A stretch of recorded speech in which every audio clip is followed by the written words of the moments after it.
Alright, so I got an interesting game to show you guys on Province, and usually games on Province are not anything exciting to show, but this one's actually going to be really, really close at the end.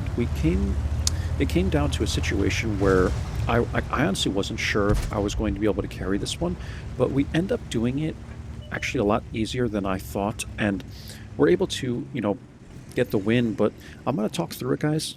Even though I rewatched this replay, I know exactly, what's going to happen. I've familiarized myself with the game, but yeah, man, like this game is honestly like when I go back and rewatch these before I record them for you guys.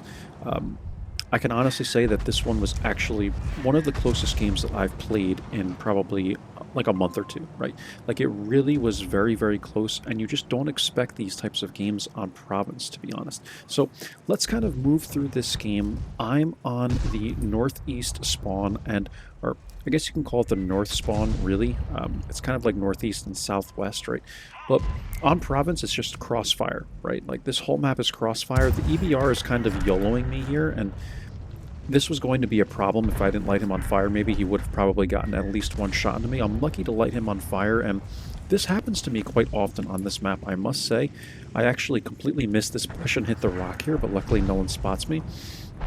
But anyway, we're in the T21, right? And we come to this bush initially to try and see what we see, right? And the problem is a lot of light tankers like to like YOLO into this area of the map. I've had issues with this before where even other mediums will come into this area and like push all the way up to here, and your teammates just won't help you. They won't run down and help you here, and you're kind of stuck, right? Because then you have to run back, and if you run back far enough, then you're going to get whacked by tank destroyers in the back as well. So with the binocs that I have, this position actually works really, really well. You can see we like the KV2, we like the Panther, and we can continue to push up because really we're the ones with the vision out here, right? Like we have the vision, and this team doesn't really, and they don't have like any tank destroyers with binocs sitting up here or anything. So I'm just going to continue to advance, and as I do that, I'm able to spot people back here. But I really want to get to the good part of this video so you guys can see like what I'm talking about, right? With how close this game got.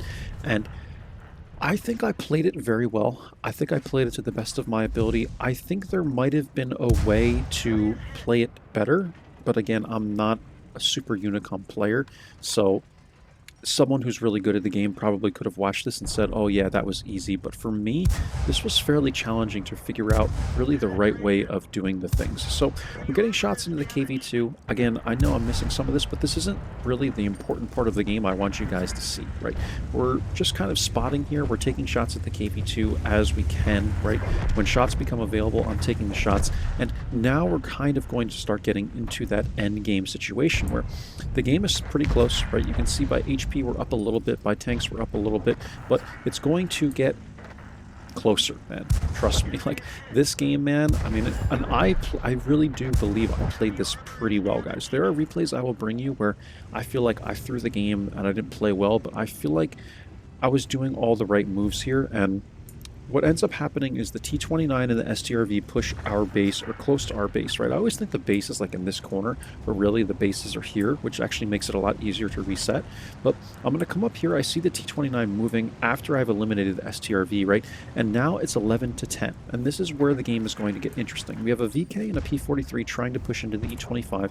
And here's where I'm going to slow the replay down and really give you guys the full details, right, of what's going on here. So again, P43 and VK are pushing into an E25. E25 has enough HP where he could be a slight problem for these guys. I think they're able to eliminate him with the P43 staying alive. Yeah, he's a one-shot, so he's 25 HP left. Our VK30 has most of his HP. We have an FV304 for support, and it's me, and then it's a full HP 40 TP and like a half HP T29, maybe even slightly more than that. And here's the full HP 40 TP. So now we're in a situation where we're up 600 HP approximately, and we're up 2 tanks technically, but one is arty, and one of our guys is a one-shot, right? I'm full HP, which is good, but I'm not going to be able to go toe-to-toe with the T29, right? And that's where the problem occurs, is we have a full HP 40 TP that I have to kind of figure out how to deal with, and then the real situation, the real problem is the T29. Like, what am I going to do against the T29? The T29 is a very, very powerful tank. He can hit me twice pretty much, and I'm dead, right? Because the tank has really good damage per shot. So I'm kind of trying to lure this 40 TP out, and I'm able to do it very well. I put one shot into him. A couple people are able to get shots. I would just assume it was the P43 and VK. I didn't see the FV take a shot yet, but he's going to try and get the right angle. And the FV304 has pretty good arc, so I'm thinking and I'm hoping that this guy can put a shell over this rock formation, but it looks to be kind of difficult. You know, he takes a couple shots here and it's just not working. So now the concern is, where is the T29 going to pull up? Because the T29 has 724 HP, which for me is like, I don't know, 6 shots, 7 shots, right? We're talking, I have like a little over 100 damage a shot, 115 a shot. So you're talking, it's going to be quite a handful of shots for me to eliminate this guy if I don't get support from the P43 and the VK30. So what I really need to do here is just try my best to get this 40 TP out of the game before the T29 appears. And I feel like if this T29 was a really good player, he would know how to counter this. He appears here and he's able to, which I think is actually a decent play for him, and he's able to clean up the P43. So the T29 poking here, yeah, it's honestly not the worst decision, right? Because now the VK kind of has to hide, and he could try to poke out and take shots at the T29. That would probably be better in my eyes. But the way he's poking here is he just doesn't have the shots on the T29, and now I'm in a situation where these guys can both push into me, right? And you could see that even the VK is like trying to shoot HE at him. Like, I just don't think our VK is a really good player. Like, I think he sees that he can't pen with standards, and he's probably just trying to shoot HE at the T29. But this is the predicament we're running into, because the T29 is arguably the most powerful tank in this entire game, right? I mean, on their team, they had like the E25, but for us, it's this VK30. And for this guy to be going after the T29, I just feel like that's kind of a bounce. We did have a T29 as well, but a head-to-head fight, man, like, I feel like this T29 would absolutely rip apart the VK30. Just because it's like heavy versus medium and all, and I don't think the VK I don't think he knows how to deal with this guy. So what I like to do in situations like this, where I'm going against a heavily armored vehicle that I know doesn't have great view range, but has really like good armor and stuff, I always like to get distance. That's my first step. When I see that I need to kind of carry a game and we're in a situation where it might be only me and like one other person against a heavily armored vehicle, get some distance first, guys, because if you get some distance, I don't know really how to explain it perfectly, but it's like when you get distance, you can almost fool these guys, right? Because now the T29 is trying to poke up on the VK, and this guy has no idea where I went, and now I'm all the way across the map, and I have easy, well, I'm halfway across the map, and I have easy shots at him, right? Now, this T29 wasn't a great player either. If this guy was a much better player, this could have been an even bigger problem, but I'm just completely confusing this guy, right, by being all the way over here, and now he's stuck. Now he's stuck here and he can't really go forward or back, right? So at this point, what I'm going to do is start pushing in and try and get a better angle on this guy. But I would always urge you guys, when you're dealing with a tank that's very heavily armored, unless you can easily circle around them and you're not dealing with another tank in the game, like, I don't want to circle the T29 because then the 40 TP would have shots on me, right? So always get distance. Get distance, guys, because it almost gives you like, again, I'm trying to find the right words to explain it. It's like a safety blanket, right?